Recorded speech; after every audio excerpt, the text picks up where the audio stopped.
Yes, potentially. Does there have to be a light like this? Can we turn the light off? Oh my god. Oh my God, it's horrible. And I really like that we're doing this while I have this giant unicorn hole coming through. You can't see it right now, kid. You'll be Really? fine. Yeah. Here, is that, Stop it. Is You that don't have really? to do all that. This is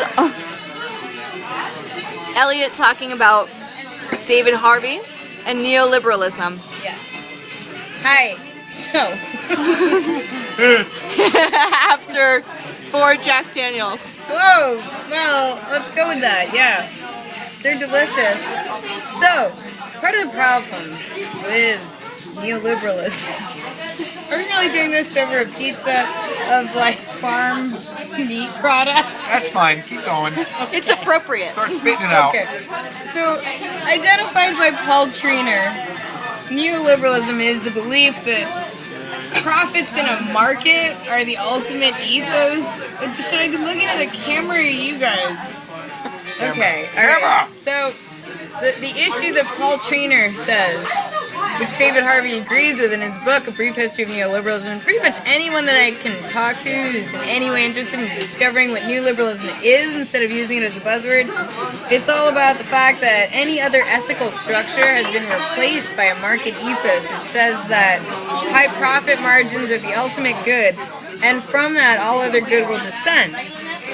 What happens within this is that you end up developing a business structure for everything from family to education. Obviously, business ends up being highly restructured to comply with short-term contract obligations instead of anything long-term.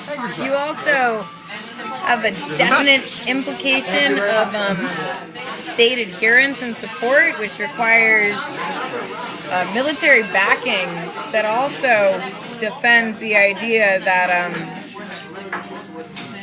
pizza looks really good. I was just going to say, it's not fun if you're coherent.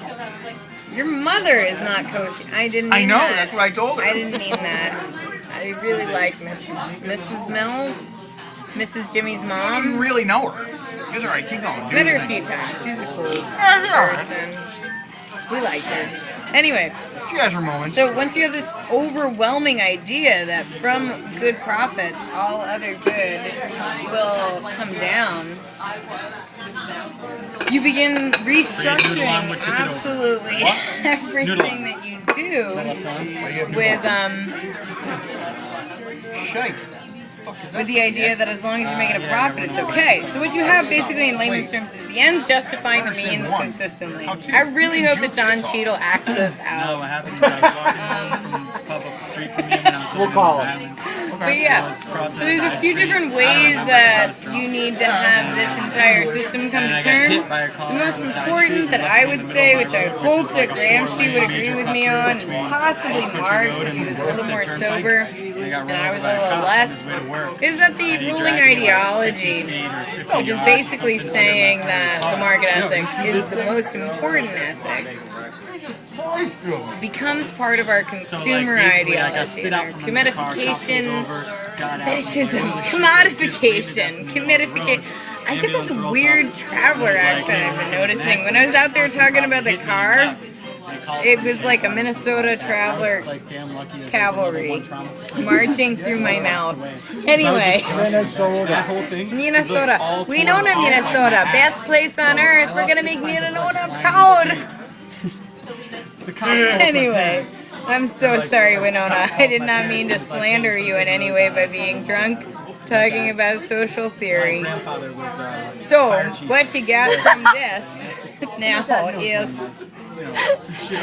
is you've got an ideological system that needs to be supported through common consent. And how you reify common consent is through policies and redefining what is normative through media means which are normally controlled by the elite population that controls mass communication.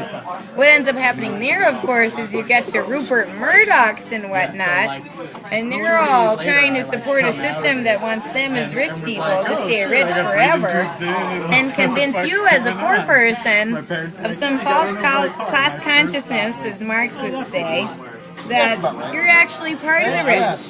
What's interesting about neoliberalism is we also have a depreciation of wages and labor value in exchange for stock value. So instead of being paid a wage for a pension, you will be paid, or monetary means for a pension, you'll be paid in stock value for the business you work for.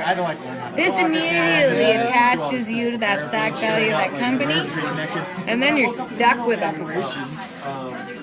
It's kind of like nationalism. They kind of stick you with something early and then you can't leave. So now you're wrapped up in these stock options that you've been touting about for so long.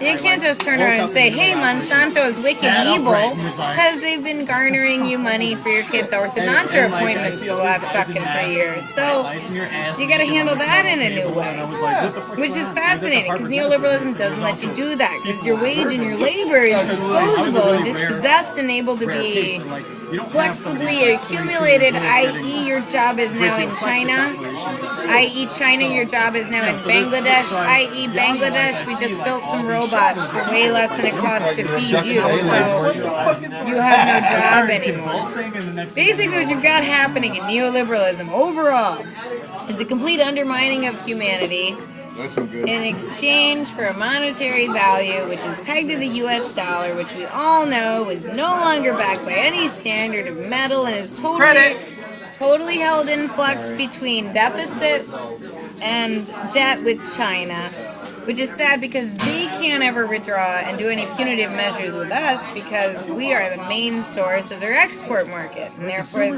their economy would fail.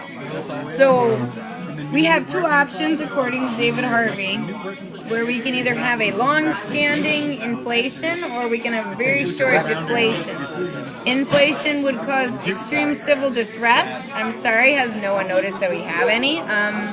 But long-term deflation would mean global crises, which, as we've seen, we have absolutely. No, those are also within the state. I mean, we're talking massive, and of course we don't have any way to handle that because there's no goddamn food around if you cut the subsidies. And when it comes down to it, all you need in life is food. Food. That's all you need. This is not good food. It's not sustainable, but still, it's just illustrating the point. Yeah, well, you're sick all the time. You don't eat this all the time. It's not good for you. But if you drink this, you'll stay regular. I'm telling you, dude. All right, drunk social theory. Are we done? Can we be done?